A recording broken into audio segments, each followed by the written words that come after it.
தொலைந்த குட்டி செம்மறி ஆடு. ஒரு அழகான பசுமை மிகுந்த மலைப்பகுதியில் ஒரு நல்ல மேய்ப்பர் வாழ்ந்தார். அவர் எப்போதும் தனது ஆடுகளை பாதுகாத்துக் கொண்டிருப்பார். அவரிடம் 100 ஆடுகள் இருந்தன. ஒரு நாள் மேய்ப்பர் தனது ஆடுகளை மேய்த்துக் கொண்டு சென்றார். எல்லா ஆடுகளும் மகிழ்ச்சியுடன் மேய்ந்தன. ஆனால் ஒரு ஆடு மட்டும் தனியாக ஒரு பாறை நிலத்தில் தொலைந்து விட்டது. மாலை நேரத்தில் மேய்ப்பர் ஆடுகளை எண்ணினார். 97, 98, 99.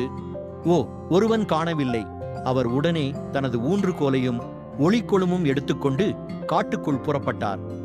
தேடல் மேய்ப்பர் மலைப்பாதைகள், காட்டுப்புதர்கள், இருட்டான இடங்கள் வழியாக நடந்தார். லியோ, எங்கே இருக்கிறாய் என்று அழைத்தார்.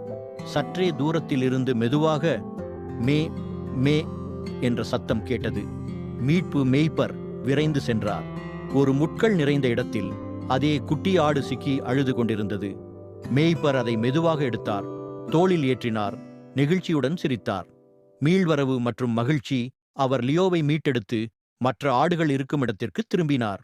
அனைத்து ஆடுகளும் குதித்தன. மேய்ப்பர் மகிழ்ச்சியுடன் கூறினார், என் குட்டி ஆடு தொலைந்து விட்டது. இப்போது அது மீண்டும் என்னிடம் இருக்கிறது. இது எனக்கு மிகுந்த மகிழ்ச்சி. பாடம்: இயேசு நம் நல்ல மேய்ப்பர். நாம் தொலைந்தாலும் அவர் நம்மை தேடி பாராட்டி மீட்டெடுப்பார். ஏனெனில் நாம் அவருக்கு பெறுமதி வாய்ந்தவர்கள்.